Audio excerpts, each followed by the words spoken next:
dónde o cómo se origina la corrupción en nosotros. Si lo vas a hacer, ten mucho cuidado porque nosotros estamos aquí para observarte y vamos a ir detrás de ti.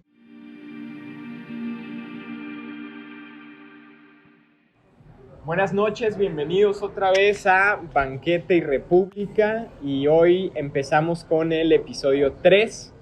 Espero que les haya gustado el episodio número 2 con inteligencia emocional. Gracias otra vez a nuestros invitados. Y bueno, ahora estamos en el número 3 y vamos a hablar hoy sobre corrupción. Y ya en la mesa de Banquete y República nos acompañan el licenciado David Álvarez. Bienvenido. Gracias. Por acá el licenciado Eli López. Muchísimas gracias. Bueno, otra vez estamos en Tótem, cafetería de barrio. Muchísimas gracias por el café. A mí me consintieron con un té de jazmín. Muchísimas gracias, como siempre, increíble. Síganlos en sus redes, por ahí están apareciendo ya. Y bueno, vamos a empezar. Recuerden que ustedes son los que ponen la agenda. Recuerden ir al grupo Banquete y República, de ahí salen todas las preguntas y esas son las preguntas que tienen nuestros invitados el día de hoy.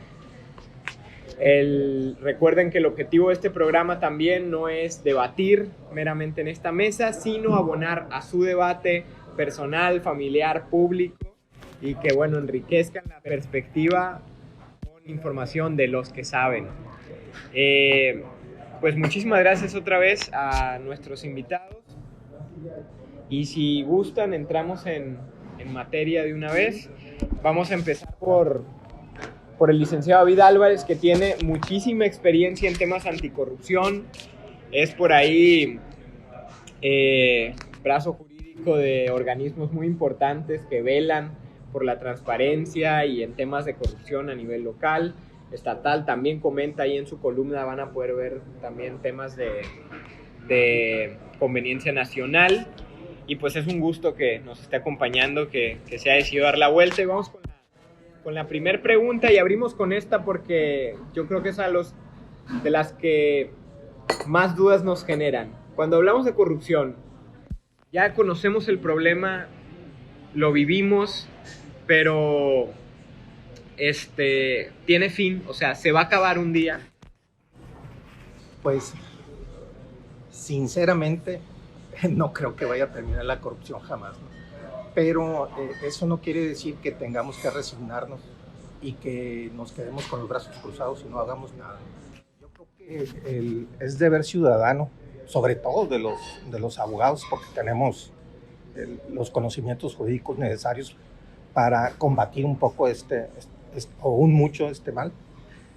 Es deber de los ciudadanos, repito, organizarnos o hazlo tú por tu cuenta, como sea, ¿no? Pero hay que combatir la corrupción. ¿Cómo se combate la corrupción? Bueno, algunos ciudadanos lo harán desde el tema de la educación, otros, como en mi especialidad, lo tendremos que hacer o lo deberemos de hacer desde el campo de batalla legal o jurídico, por llamarlo de alguna manera. Hay herramientas suficientes ahorita, no son las ideales, no son perfectas, pero son lo que tenemos.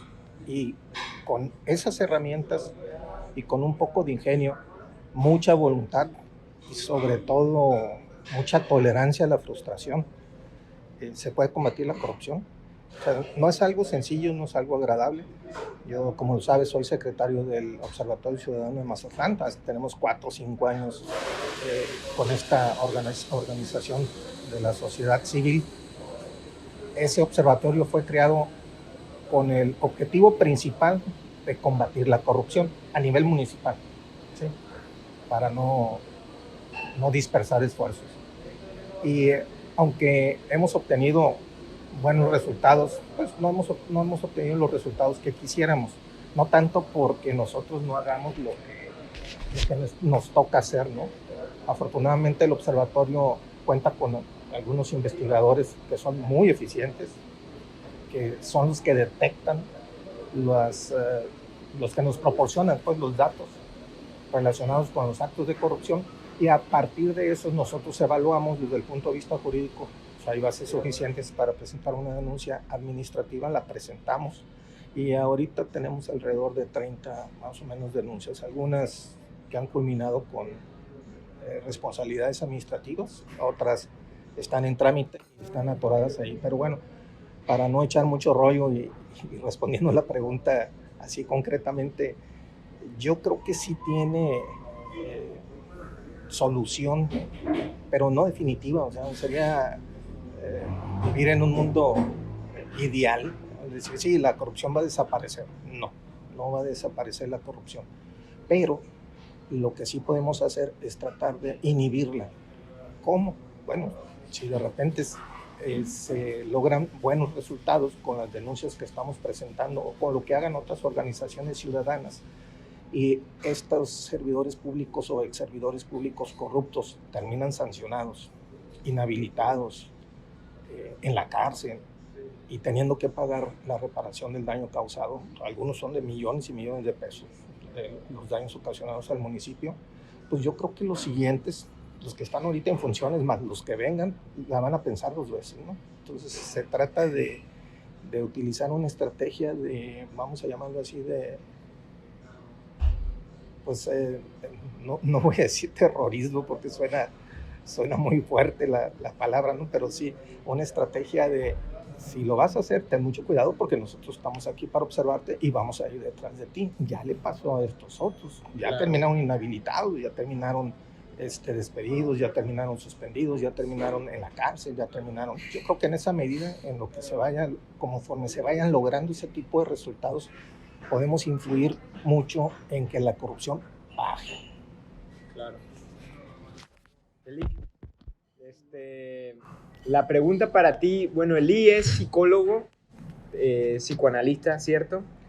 Bueno, no podemos decir psicoanalista porque me falta formación para eso, ¿no? Pero sí orientado en esta corriente de la psicología. Bueno, apasionado de las ciencias sociales.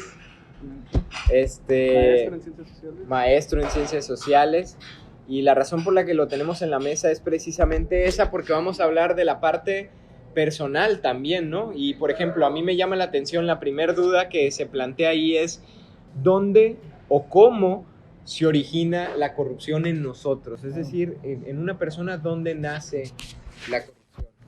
Bueno, voy a partir de la pregunta anterior, ¿no? ¿Tiene solución? Bueno, ya escuchamos aquí lo que el licenciado nos contó desde la perspectiva de las instituciones. Bueno, pero también tenemos que tomar en cuenta la otra parte, los que no estamos dentro de las instituciones, ¿qué hacemos para combatir esta corrupción, no? Bueno, yo creo que lo primero es hacer notar qué motivantes hay en las personas que llevan a realizar actos corruptos.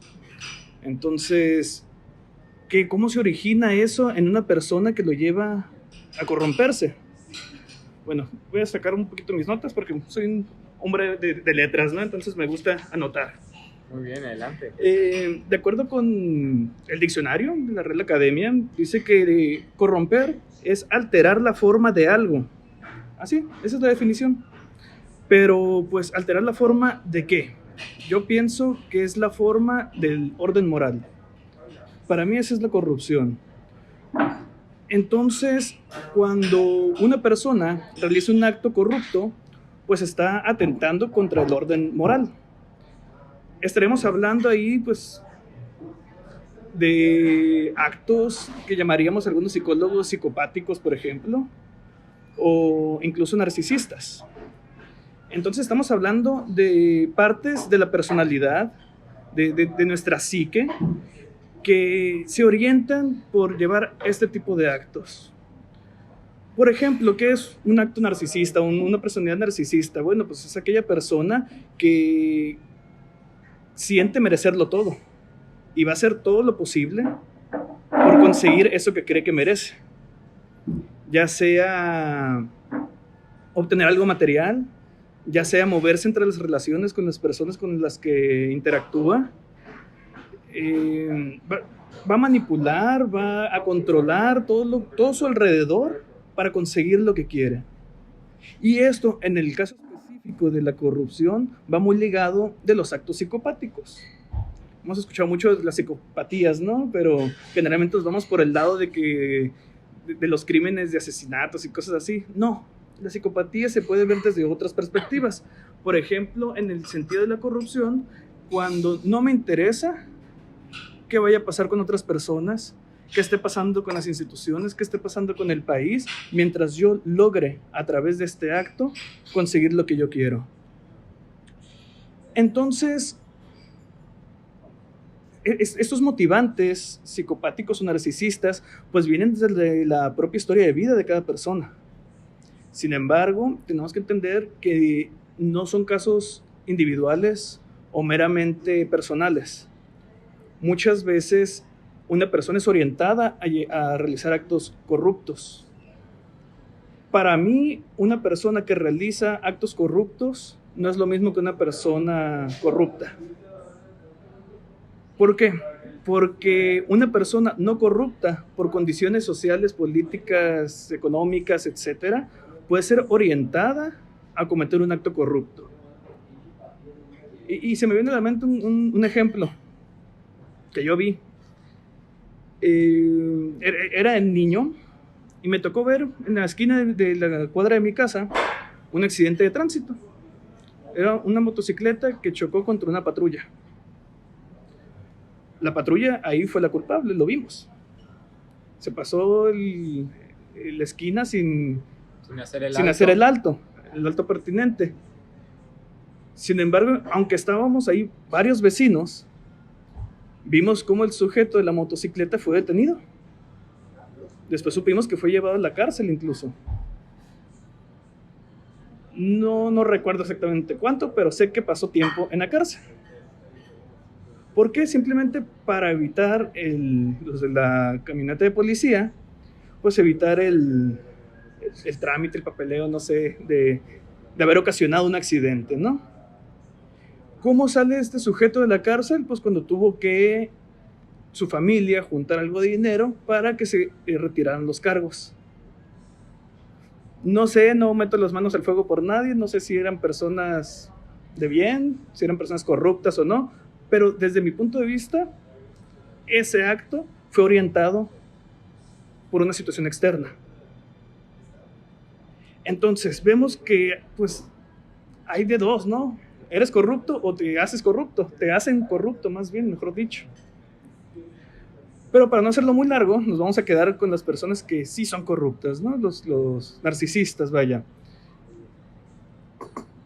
Sabemos desde la psicología, con pues, todas las investigaciones que se han hecho, que esto viene desde la formación, incluso desde la infancia.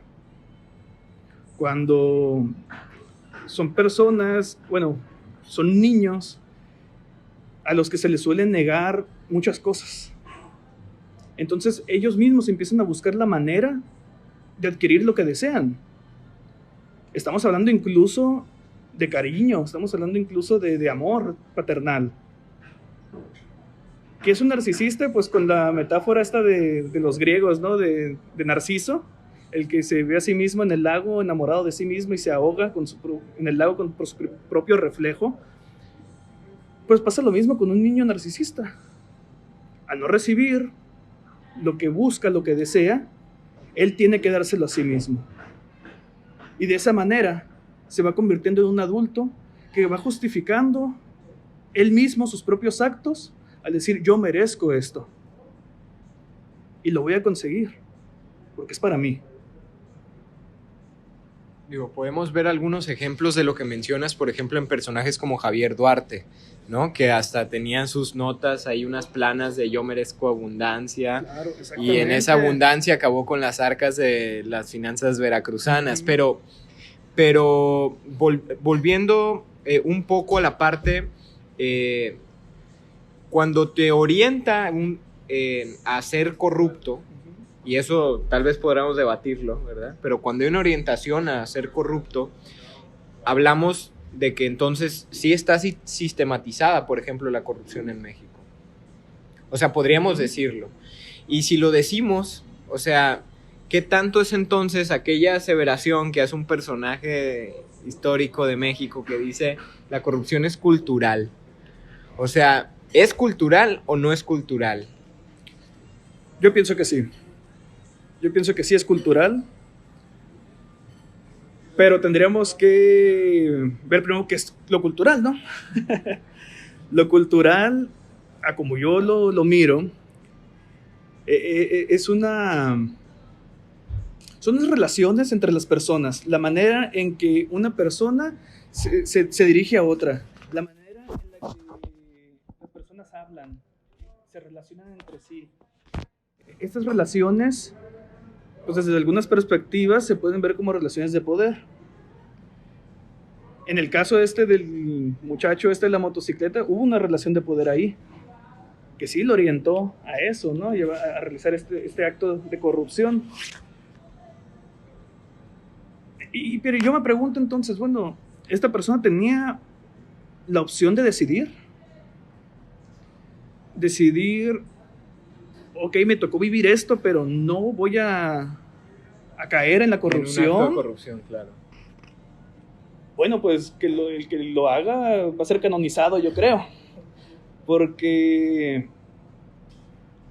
Y volviendo un poco a la primera pregunta, si esto va a tener fin, puede que sí, pero ¿a qué precio? ¿Y qué precio estamos dispuestos a pagar para lograrlo, no?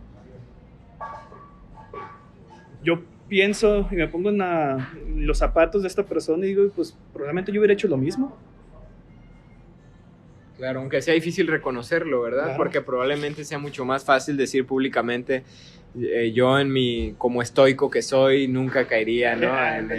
No, pero es que muchas veces nos movemos por esos ideales, ¿no? Que, pues, está perfecto dejarnos llevar por los ideales, pero hasta que no nos enfrentamos a algo es cuando vemos qué tan fuertes son, ¿no?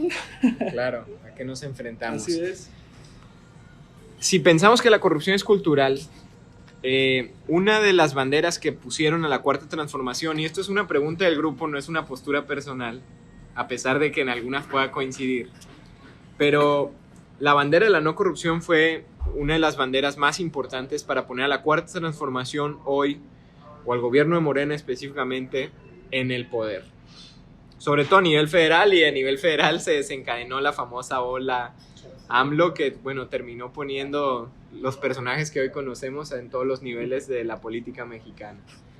Y viene la pregunta, ¿no? Un gobierno puede, siendo que ya hablamos incluso hasta de un nivel cultural, erradicar la corrupción. Y si es así, voy a agregar una segunda parte a la pregunta, licenciado. Si es así, ¿cuál corrupción? O sea, pensando que hay niveles de corrupción, cosa que a mí también me hace un poco de ruido, pero pensando que hay niveles de corrupción, ¿por qué nivel deberíamos de empezar? La corrupción menor, la política, la de gran escala, el cuello blanco, la de barata, la del policía, la del empresario que soborna tremendos proyectos para que le habiliten sus desarrollos. ¿Por cuál? Mira, yo creo que cualquier gobierno, no solo el de la Cuarta Transformación, tiene las herramientas legales y el poder suficiente, ¿sí? Énfasis en poder suficiente para inhibir la corrupción significativamente. Lo que faltaba era voluntad política. ¿Sí? Con sus honrosas excepciones, la mayoría de las personas que buscan los cargos públicos, sobre todo los cargos públicos significativos, alcalde, gobernador, senadores, diputados, etcétera, etcétera, traen una agenda personal. Conozco algunos que se escapan de esa clasificación, pero desde mi punto de vista, yo creo que 9 de cada 10 no les interesa el servicio público. Están ahí porque es su negocio, punto. Van por los billetes, en pocas palabras, ¿no? Voy a hacer aquí un paréntesis nada más para que no se me escape la idea, porque sí me gustaría que analizaran desde el punto de vista psicológico una frase que desde que la leí me gustó mucho, incluso lo utilizo en algunas de mis columnas. Se la atribuyen al general Marcelino García Barragán, que fue secretario de la Defensa Nacional con Gustavo Díaz Ordaz, y él dijo, el poder marea a los inteligentes y vuelve locos a los pendejos. Y ahorita me voy a explicar por qué. Yo he visto cómo esa frase se transforma en realidad con varios de los servidores públicos que tenemos ahorita en funciones y otros que ya no están, ¿no? Pero bueno, retomando el tema, retomando la pregunta, sí puede reducirla muchísimo, significativamente. Como lo dije al responder la primera pregunta, no creo que desaparezca jamás, pero sí se va a reducir bastante si hay voluntad política, si se usan los instrumentos jurídicos que se tienen al alcance de la mano. Y además esto no es novedoso. En el derecho existe, vamos a decirlo, una corriente, una herramienta que se llama análisis económico del derecho. ¿Sí? ¿En qué consiste eso? Consiste en algo muy sencillo. ¿Quieres inhibir una conducta o quieres motivar una conducta? Sí, pégalas al bolsillo. No sé si ustedes recuerden cuando nadie usaba el cinturón de seguridad. ¿Sí? Y también deben de recordar, tan jóvenes pero no tanto, también deben de recordar cómo en cuanto empezaron a poner multas sistemáticamente, todo el mundo empezó a usar el cinturón de seguridad. ¿Sí? Esa conducta se modificó y hasta la fecha subsiste. Claro. A mí me tocaba ver incluso pulmonías que no tenían cinturón de seguridad o vehículos particulares que no tenían cinturón de seguridad y los señores amarraban mecates o como fuera, pero andaban con su cinturón de seguridad. Lo mismo puede pasar con el celular. Si te ven testeando o hablando por teléfono mientras vas conduciendo, las multas son escandalosas. Es más, casi puedes cometer un delito. Entonces, ¿quieres inhibir ese tipo de conductas? Sanciónalas, castígalas. Bote y multas fuertes. ¿Quieres inhibir la corrupción? Persíguela. Empieza por el nivel que quieras, pero da resultados. O sea, como le hacía Atila, el uno y alguno de los otros grandes conquistadores. Se rinden o arraso con todos ustedes. Aquí dejan de ser actos de corrupción o voy sobre ustedes. Pues lo que deberían de hacer desde el poder, desde el gobierno, utilizando todas esas herramientas y con esa voluntad política que aparentemente existe, es vayan por los corruptos, pongan sus cabezas en la picota para que sirva de ejemplo a los demás. Entonces eso va a desmotivar a los que ahorita estén pensando en meter mano al cajón, ¿sí? O a los que vienen. ¿Sí? Esto ya no va a ser por negocio, o sea, no vengas aquí a hacer negocio, aquí vienes a servir. Y si no tienes ese espíritu de servicio público y quieres ganar mucho dinero, pues abre una empresa o dedícate a lo que te quieras dedicar, pero deja de utilizar el servicio público como una fuente para robar descaradamente. ¿Sí? Lo que ha dificultado mucho que la corrupción baje y lo va a seguir dificultando es la impunidad. No les pasa nada a los señores, así les está pasando. Lo que pasa es que todavía tengo que reconocer que si no estuviéramos desde el Observatorio Ciudadano perdiendo tiempo, dinero y esfuerzo, ¿no? En el combate a la corrupción. Por supuesto que sí, nada más que necesitas ser muy perseverante, necesitas mucha tolerancia a la frustración, no desistir, no rendirte y seguir, y sobre todo soportar los ataques desde el poder, porque por supuesto que te atacan, ¿sí? O sea, se van contigo con todo lo que tienen, te persiguen, te intimidan, te utilizan todos los recursos habidos y por haber, y ahí es donde se demuestra de qué estás hecho. ¿Sí? En mi caso, por ejemplo, que soy, como tú lo comentaste, es el brazo jurídico del Observatorio Ciudadano. Si yo no fuera capaz de soportar ese tipo de acoso, intimidación, que han sido fuertes, pues mejor me dedico a otra cosa, ¿no? Me voy a mi despacho y me dedico a ganar mucho dinero y no me meto en problemas y que alguien más se ocupe del tema de la corrupción. Entonces yo creo que sí se puede, no se va a acabar nunca, pero sí se puede bajar muchísimo. Y si se amarra con un tema cultural, de educación, de valores, estamos del otro lado y podemos cambiar este país. Estoy empezando desde aquí, desde el municipio. Eso me lleva a la siguiente pregunta. Y me llamó mucho la atención esta pregunta, pero dice, ¿es realmente factible pensar que un político o facción política pueda operar de forma leal, honesta, sin que otras partes lo entorpezcan? O sea, ¿es realmente posible? Vamos a hablar del presidente de la República, ¿no? Que además es bien popular en las redes sociales, seguro a la gente le va a encantar que lo mencione, pero vamos a hablar de AMLO. O sea, supongamos que le creemos que a AMLO, que está convencido de su combate a la corrupción, supongamos que le creemos, que estamos convencidos de eso. Si quisiera combatirla, es posible, o sea, él puede, o sea, una facción o un personaje político, en este caso, imagínense, un presidente de la República, puede hacerlo, o sea, sí podemos confiar en eso. Mira, yo creo que sí tiene la voluntad política necesaria para combatir la corrupción. Lo que sucede, y también tiene las herramientas jurídicas necesarias para hacerlo. Lo que sucede es que aun y cuando en su campaña el tema de la corrupción era lo más destacado, cuando llega y se instala en el gobierno federal, pues se da cuenta que hay un sinnúmero de tareas, o sea, hay muchas cosas por hacer que solo la corrupción, ¿sí? Pero los que votamos por él precisamente porque iba a combatir la corrupción, es lo que estamos esperando, o sea, échele más ganas, demuestre más punch, con la sola voluntad política y ganas no se va a solucionar eso. O sea, evidenciando en las mañaneras a alguno que otro corrupto, bueno, pues a lo mejor de alguna forma eso les duele a los que ponen ahí en evidencia, ¿no? Pero yo creo que sí tiene esa voluntad política, pero todavía no encuentra el camino, no se ha acomodado. Tiene, por ejemplo, la unidad de inteligencia financiera que ha demostrado ser muy eficiente, ¿sí? El titular es un abogado con bastante experiencia y muy eficiente y sobre todo honesto, ¿sí?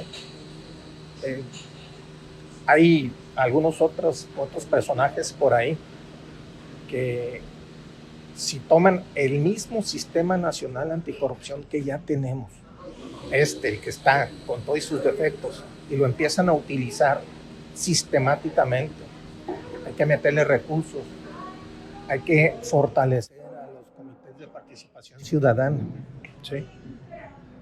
Si hace eso, yo creo que va a lograr cambios significativos antes de que termine su gobierno, no totales, no como quisiéramos, pero sí va a ser un cambio bastante notable y creo que muchos mexicanos se lo vamos a agradecer. Si lo único que hace es combatir la corrupción, ya con eso nos damos por bien servidos, porque el combate a la corrupción tiene un costo económico altísimo, ¿sí? Si vamos eliminando a los malos elementos que están dentro del gobierno y también fuera del gobierno, como tú lo mencionaste, la corrupción se da, son vasos comunicantes. También los ciudadanos, también algunos empresarios, pues son los que fomentan la corrupción. O sea, no hubiera corrupto sin corruptor, pues, en pocas palabras. Entonces también hay que ir sobre ellos, también hay que castigarlos, también hay que exhibirlos, también hay que sancionarlos. Entonces, en resumen, sí puede lograr un cambio significativo. No la va a desaparecer nadie, pero sí la va a minimizar. Salimos de aquí de la mesa pensando, tenemos que trabajar para inhibir la corrupción. Me gustaría continuar un poco con esto. Me hizo recordar una plática que tuve con el psicoanalista Octavio Quevedo, en el que hablábamos qué ha pasado con las revoluciones, ¿no? En otros países. Y hablo de las revoluciones porque se supone que era el estandarte de la cuarta T, ¿no? Una transformación. Y bueno, ¿qué ha pasado en otros países? Se gana la revolución, aparentemente se van los ricos, huyen a Miami o donde vayan. ¿Y quiénes se quedan en sus casas? Los revolucionarios. ¿Qué pasa ahí? Y me voy a regresar un poco a la parte de los motivantes personales y de la parte cultural de todo esto, ¿no? No podemos negar que la parte institucional, social, nacional y la parte individual o ciudadana está altamente ligada. No son como izquierda y derecha, ¿no? Hablando de manos, no de posiciones políticas, sino son un puño agarrado. Y creo que este tipo de comportamientos que liga un poco con el poder marea a los inteligentes, es que al llegar a posiciones de poder Y vuelve locos a los pendejos. vuelve loco a los pendejos, sí, pero también creo que vuelve loco a los inteligentes. Creo que es una frase que va en ambas direcciones, porque al momento en el que se llega al poder, una persona que no ha tenido poder a veces no sabes ni qué hacer con él. Me acordé de la película de Batman en la que sale el Guasón diciendo: a mí no me des poder porque no sabré qué hacer con él, ¿no? ¿Y de dónde viene esto? Octavio Paz, en su ensayo ¿cómo se llama? Del laberinto de la soledad, pues trató de hacer como una especie de análisis de la identidad mexicana, ¿no? Y hay algo muy marcado en este ensayo, que habla de un sentimiento de inferioridad. Digo, lo habla de manera general, supongo que no aplica a todas las personas, ¿no? Claro. Pero sí creo que en la mayoría de las personas tenemos cierto elemento de sentimiento de inferioridad. Y lo creo porque se refleja mucho en la interacción cotidiana, en la manera en que hablamos, incluso. Nuestra palabra favorita de los mexicanos, el chingar, ¿no? El chingar lo analiza Octavio Paz desde la chingada. Y él dice: ¿quién es la chingada? Es la violada. Es la que fue tomada. Entonces, el mayor insulto para el mexicano es ser el hijo de la violada, el hijo de la chingada. ¿Por qué? Porque ¿dónde nos deja eso? Como un engendro que fue fruto de una violación. Entonces, siguiendo con esta línea de que se ve en lo cotidiano, cuando pensé en esta parte me acordé de una canción de Jorge Negrete que se llama Soy Mexicano, o Yo Soy Mexicano. No la voy a cantar porque te dan dislike en todo ahorita, ¿no? Mejor no la canto. Pero te lo voy a leer. Dice una parte de una estrofa, ¿no? Yo soy mexicano, de Naiden me fío, y como Cuauhtémoc, cuando está sufriendo, mejor que rajarme, me aguanto y me río. Y yo digo: ah, caray, esto es muy mexicano. No me rajo y no demuestro debilidades, lo tomo, como el narcisista, que no se expone a sí mismo, al contrario, se pone como el chingón, el que lo puede todo y el que toma todo. Entonces, de esa manera,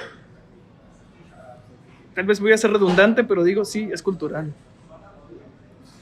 Y en cuanto a si un gobierno puede, pues, darle solución a esto, pienso como licenciado que puede tomar medidas paliativas, pero para llevar a cabo un trabajo a profundidad sobre esto, se tendría que tomar también la parte cultural, la parte educativa. Ahí te quiero poner una pausa porque precisamente uno de los comentarios en el grupo decía: ¿por qué hay casos en los que cambios en el modelo educativo, como en Corea del Sur, por ejemplo, en Indonesia, en el Japón mismo, ¿no? Ha demostrado que son sociedades que se levantan de crisis muy serias y se transforman por completo por lo menos en apariencia, en sociedades muy avanzadas. ¿Qué detiene a México para que eso suceda? ¿Por qué no hemos adoptado un modelo de crecimiento, un modelo educativo que nos permita aspirar a un momento como ese, a una transformación como esa? Bueno, hay que ver a partir de cuándo estos países empezaron a desarrollarse, ¿no? Que fue durante la posguerra. ¿Qué sucedió ahí? Pues intervención. Hubo intervención americana. Y una marcada línea de luchar por la Guerra Fría. ¿Por qué lo digo? En el caso de las Coreas en específico, pues hay que recordar que tuvieron sus conflictos, ¿no? Pero la parte de Corea del Norte, por ejemplo, fue apoyada por Rusia. Y fue un periodo en el que Corea del Norte tuvo un desarrollo industrial enorme, mientras Corea del Sur seguía estancada. Incluso seguía bajando sus niveles económicos y de desarrollo. Pero fueron asesorados, y eso está documentado, por economistas y empresarios de Estados Unidos. ¿Qué pasó ahí? Se empezaron a construir clústeres o englomerados de empresas especializadas en ciertos sectores. Japón, Corea, pues ¿qué es la tecnología? Y se empiezan a desarrollar empresas gigantescas, por ejemplo la coreana Samsung, que te construye desde un celular hasta un refrigerador o cualquier cosa, ¿no? Entonces hay esa parte en primer lugar, ¿no? Hubo un apoyo importante de otros países para que estos países se desarrollaran. Pero también pienso yo que hay que verlo con cuidado. Porque sí es verdad, crecieron enormemente los niveles educativos en esos países. Por ejemplo, en matemáticas creo que Corea ahorita es el primer lugar. Pero ¿a qué precio también? Altísimos índices de suicidio. La presión social en los estudiantes es altísima.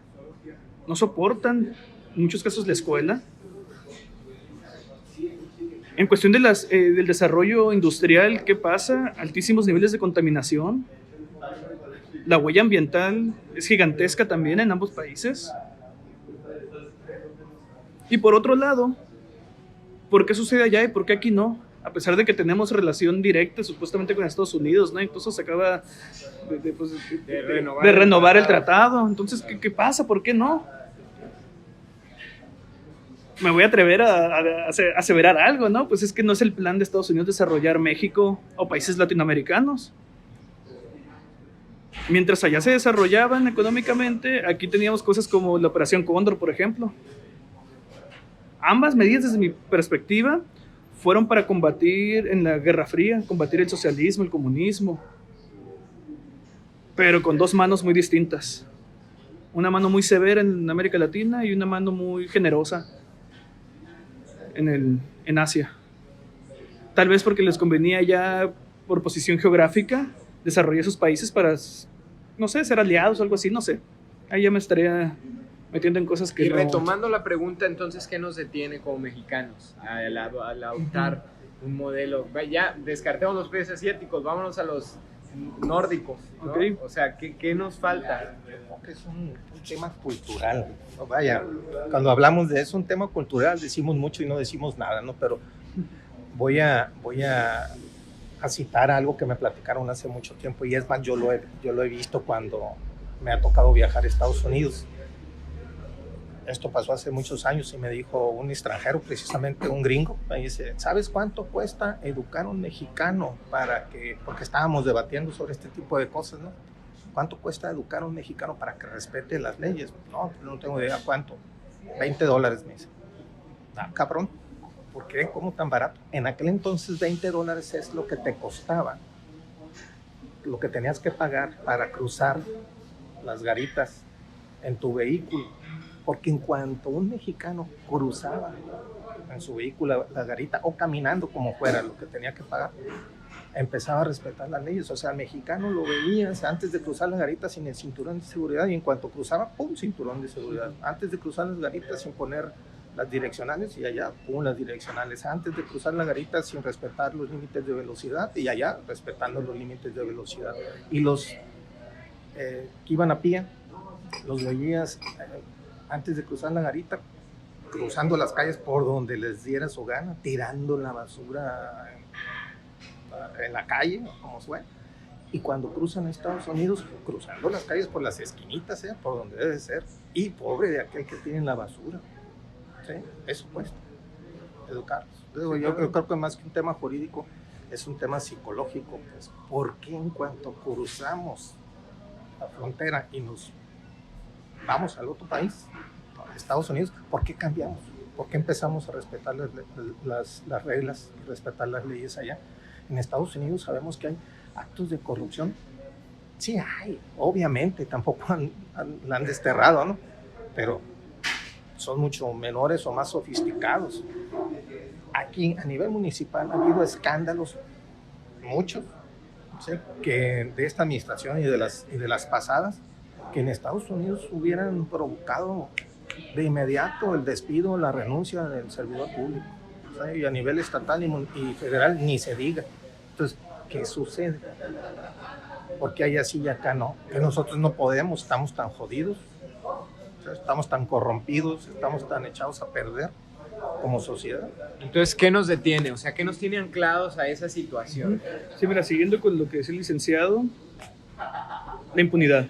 En ese sentido, ¿no? Del ejemplo de la Cruz de Estados Unidos, tal vez la haya, tal vez no, pero en la imagen que tenemos de Estados Unidos es que allá no hay impunidad.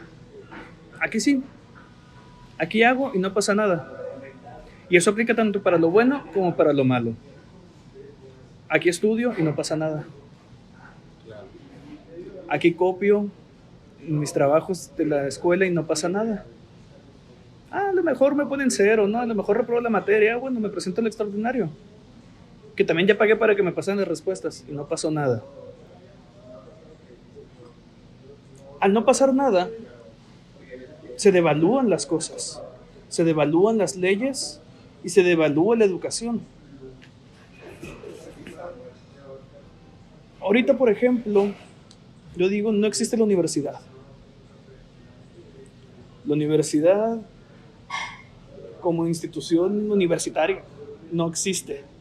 No hay debates, no hay estudiantes autodidactas, no hay investigación con intención de investigar para ayudar a la sociedad, sino por mismo narcisismo de soy investigador y estoy presentando estas cosas, ¿no?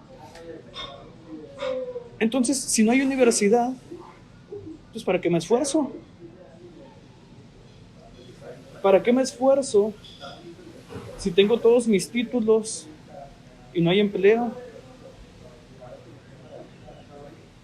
¿Para qué estudio tanto si todas las empresas están contratando egresados de preparatoria? ¿O están contratando pasantes de tal carrera? Entonces, no hay educación. Y yo pienso que sí, es una mancuerna con lo político también. Pero también aquí es un papel importantísimo de las propias instituciones universitarias, que han devaluado mucho a sí mismas y las carreras que están ofertando. No hay, por ejemplo, ni siquiera filtros para aceptar a estudiantes. Sí, se hacen exámenes y exámenes que no sirven para nada, que cualquiera puede pasar, en realidad. Por eso aquella propuesta de eliminemos los exámenes de admisión no estaba tan descabellada, ¿verdad? Porque ahí nos ahorramos el papel, el trámite, pues la sí. Corrupción. Voy a pararte un poquito ahí porque yo creo, aquí me interesa, creo que tenemos un punto que me interesa cerrar y esto ya no, me voy a salir un poco de la agenda. Pero, entonces, ¿qué hacemos primero? Porque, por un lado, seguimos generando narcisistas como sociedad, ¿no? Se siguen reproduciendo, por así decirlo.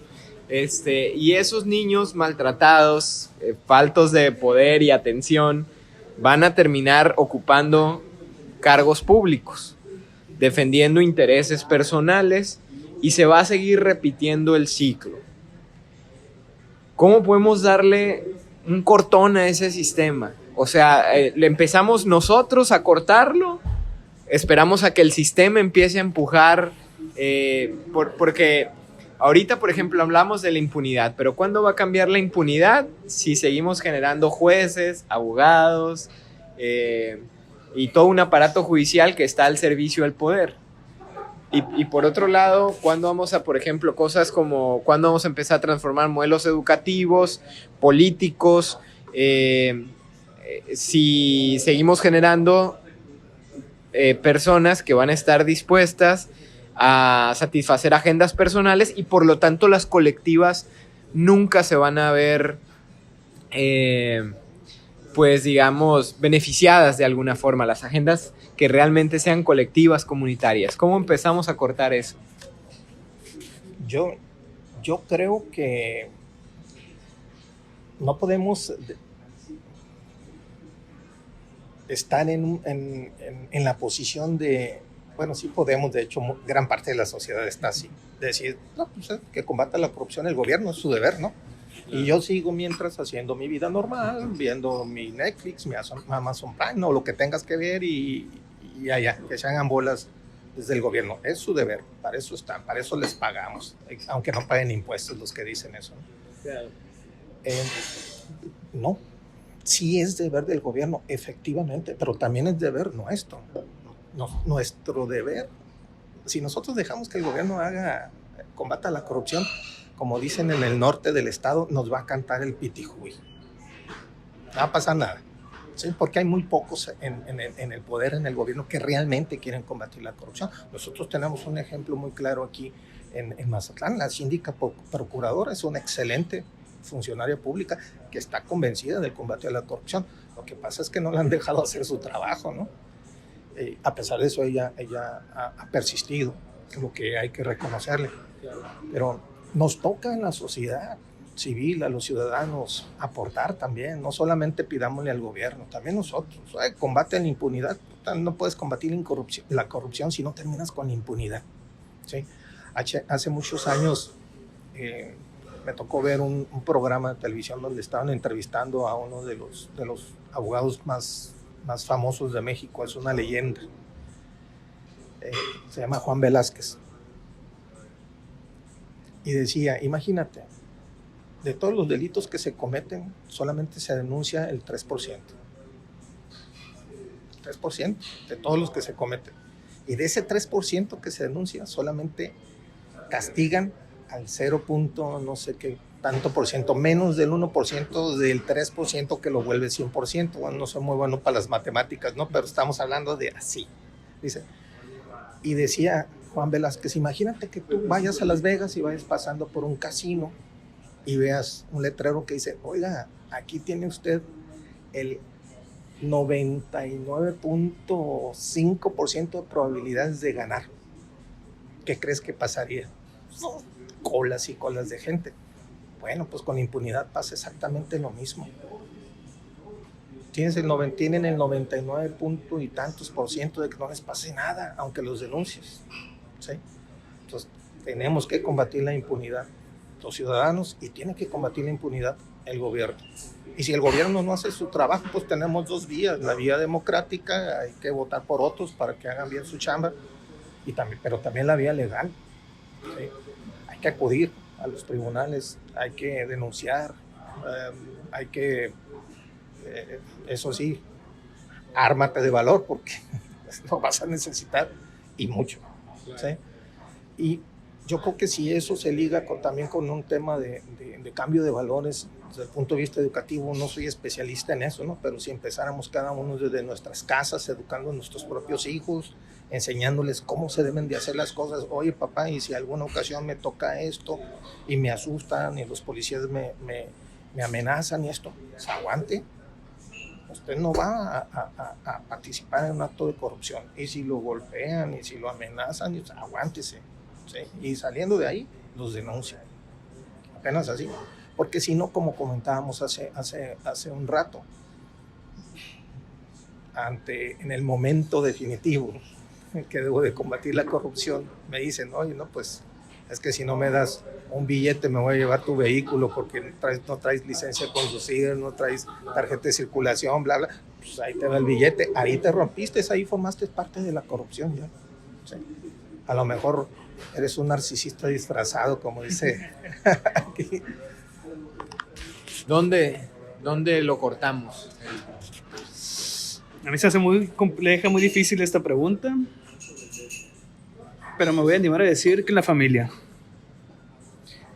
La familia es considerada por muchas personas, por muchos investigadores, teóricos, como la unidad básica de cualquier sociedad. Es como si una sociedad se compone de muchas familias. Pero ¿cuál es la normativa en las familias aquí en México? No hablar de política, no hablar de religión, no hablar de fútbol. A mí me parece una norma estúpida. Hay que hablar de las tres cosas. De hecho, perdón que te interrumpa, esa es la intención del programa, ¿eh? Aquí hablamos de religión, política, sexo y todo lo que no deja que se hable en la mesa. Por eso estamos en la mesa hablando precisamente de... Exacto, para mí son temas para la mesa, exactamente, precisamente. Pero ¿por qué se evitan?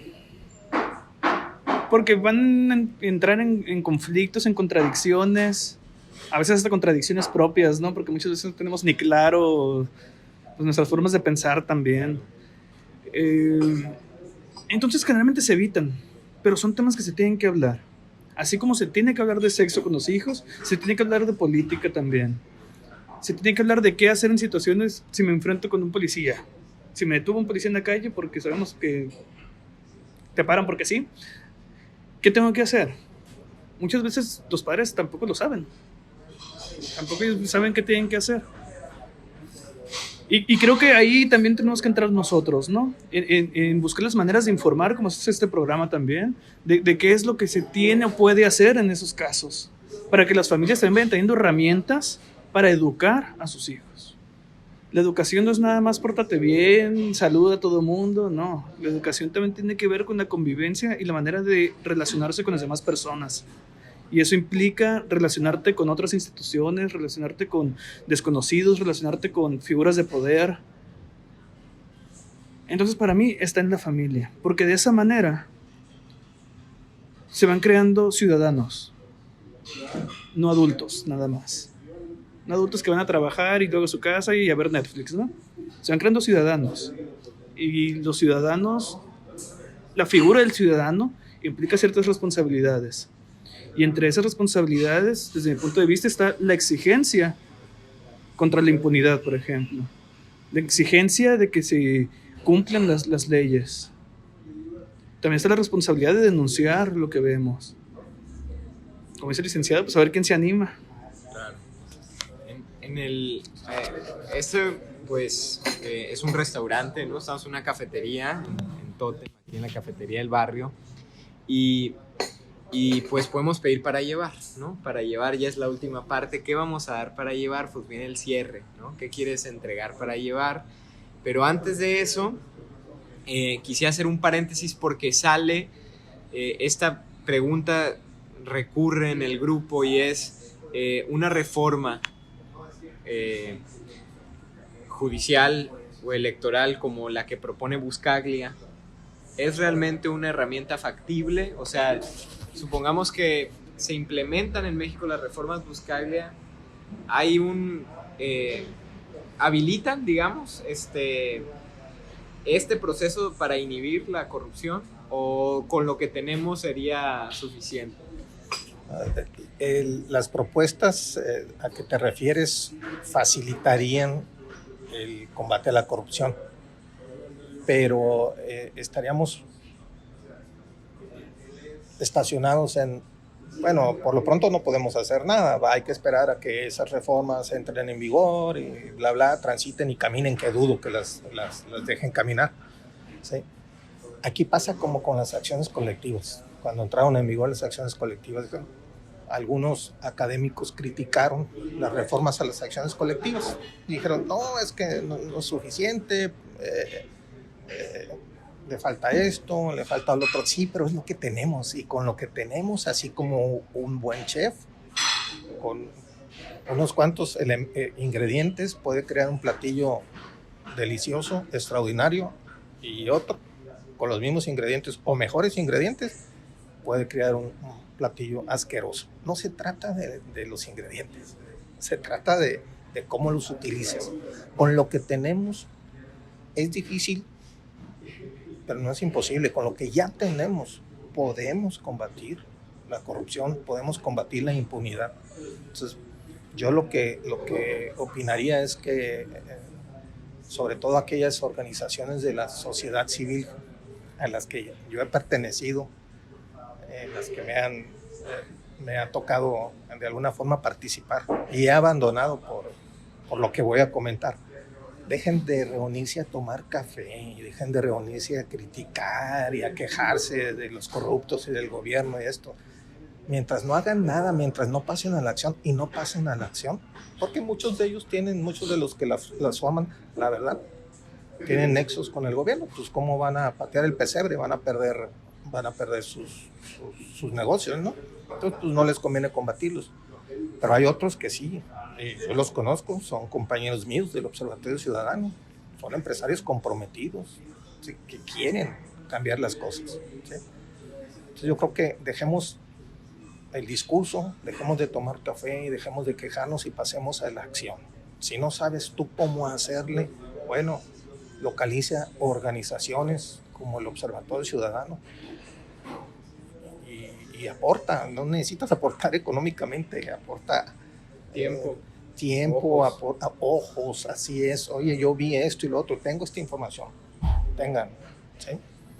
Pasa a la acción ciudadana, como un ciudadano comprometido, ¿sí? No como un mero espectador. Claro. Eli, ¿qué quieres entregar para llevar? ¿Qué recomiendas? ¿Con qué vamos a salir de aquí voy a agarrar lo que nos da Eli, acabo con la corrupción? Primeramente, identificarla, ¿no? ¿Qué estoy haciendo yo? ¿Qué actos corruptos estoy haciendo yo? Hablamos de corrupción y nos imaginamos grandes desfalcos y robos del gobierno y de funcionarios, pero ¿qué estoy haciendo yo para aportar a que se siga desarrollando la corrupción? Y no me voy a ir por las típicas estas de que doy mordida a los tránsitos y eso. No, vámonos para otro lado. En el lado de los estudiantes, por ejemplo. ¿Qué he hecho para pasar materias que no merezco pasar? En las familias, ¿qué estoy haciendo yo con mis hijos para no permitirles desarrollarse pues de una buena manera? Por ejemplo, no se les deja hablar a los hijos, no se les permite opinar. Estas son pláticas de adultos, hazte para allá. Oye, los niños tienen un punto de vista también. No son pequeñas personitas en desarrollo de convertirse en adultos y ya. No, son personas en esta etapa de su vida que también ven, que también observan, que también se hacen preguntas. Y muchas veces lo hacemos para evitar esas preguntas, porque no sabemos la respuesta. ¿Por qué pasa esto? Nos preguntan. Pues no sé. Pero tampoco nos atrevemos a decir que no sabemos. Les damos rodeos, les decimos vete a jugar, estoy ocupado. Oye, tenemos que darles su espacio también. Tenemos que escuchar a nuestros familiares, escuchar a nuestros amigos, escuchar a las personas, porque todos tienen algo que decir. Y algo para mí, muy importante para combatir, digamos, ya el narcisismo directamente, no me voy a meter en corrupciones y eso. Para combatir el narcisismo hay que escuchar, porque escuchando le doy su lugar al otro. Y si el otro existe, puedo relacionarme y convivir con él. Si el otro existe, lo trato como persona, no como un objeto para satisfacer lo que yo deseo. Esto es todo. Muchas gracias. Por favor, denle pausa, regrésenle al video y escuchen esta parte varias veces. ¿Cómo no hacer un Javier Duarte en casa? Muy importante. Y muchas gracias por tu compañía el día de hoy. Licenciado, ¿qué entregamos para llevar? ¿Con qué salimos de aquí? Pues yo creo que es importante lo que acaba de comentar Eli, ¿no? Hay que analizarnos nosotros, qué estamos haciendo nosotros, o sea, dejemos de ser hipócritas y también dejemos solamente de hablar, como dijo Stephen Covey, dice, lo que haces habla tan fuerte que no me deja escuchar lo que dices, ¿no? Hechos, no palabras, ¿sí? Si de verdad queremos cambiar lo que está pasando en el tema de la corrupción y de la impunidad, pues como lo dije hace rato, pasemos a la acción. No te quieres organizar, pues está bien, no te organices, no tienes forma de participar en este tipo de organización ciudadana, no lo hagas. ¿Temes arriesgarte? No te arriesgues, pero si tienes información, proporciónala. vigila las obras. Si van a hacer una obra en tu colonia, en donde van a gastar 20 millones de pesos, por ejemplo, por una calle o 2 calles o lo que sea, revísala, vigílala, exige que la hagan bien. Y si te das cuenta de que no están haciendo las cosas bien, que están instalando, por ejemplo, luminarias que valen 6 veces más de lo que cuestan, pues, de perdida, quéjate, haz algo en las redes sociales, ¿no? Y ya desde el punto de vista legal, si quieres que se combata en los tribunales esos actos de corrupción, bueno, pues entonces denúncialos. No me refiero a que los denuncies en los tribunales si no tienes entrenamiento legal y si no tienes forma de acceder a un abogado, pero sí localiza las organizaciones que están constituidas para combatir la corrupción e infórmales. ¿Sí? Te lo van a agradecer mucho, porque para eso existen. ¿Sí? Yo creo que en pocas palabras, deja de quejarte, pasa a la acción. Los corruptos están contando con que no hagas nada, están muy contentitos ahí, locos de contento, situados ahí en sus cómodos sillones. Pues muchas gracias, licenciado, gracias por su compañía. Sí. Tengo una pregunta para el licenciado.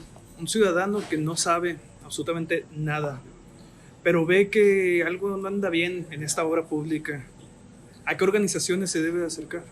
Al Observatorio Ciudadano más cercano. Sí, puedes buscar al director Gustavo Rojo.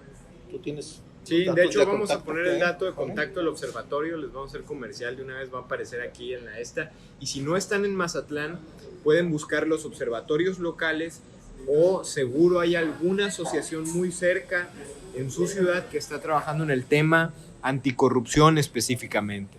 Y si no tiene ninguna asociación o organización que se parezca en su ciudad, bueno, pues es una oportunidad para que empiece la suya, ¿no? Pues muchísimas gracias. Esto fue Banquete y República y recuerden, podemos hacer una lista infinita de las razones por las que no podemos combatir a la corrupción. Hay que encontrar esa una o dos que sí nos permitan combatirla, que sí nos permita erradicar este problema que nos consume como mexicanos, como sociedad y también como individuos. Muchas gracias por poner este tema en la mesa. Espero que les haya gustado. Sigan poniendo sus preguntas. Si no están en el grupo todavía, por favor, entren al grupo, agreguen sus preguntas, sus comentarios. Seguimos con los temas y nos vemos en el siguiente Banquete y República con educación e inclusión social para personas con discapacidad. Muchísimas gracias. Nos vemos pronto, Banquete y República. Gracias.